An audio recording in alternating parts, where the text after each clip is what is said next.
This is why you need to work smart, not just hard. Stay tuned to find out how. All right, picture this. You're working late nights, tons of coffee, zero sleep. But are you really getting ahead?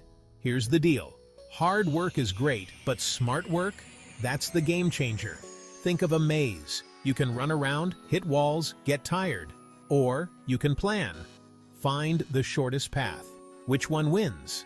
Being smart means setting goals, breaking tasks down, using tools and tech. Automate what you can. Delegate what's not your strength. And guess what? You don't have to do it all. Build a team. Share the load. It's about quality, not just quantity. Focus on what truly matters. That's how you get results without burning out. But here's the kicker. Smart work doesn't mean easy work. You still need grit, perseverance. Keep pushing, even when it's tough. Remember, even the smartest plan needs action.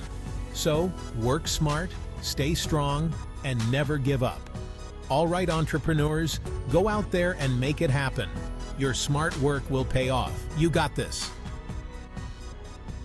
You got to all.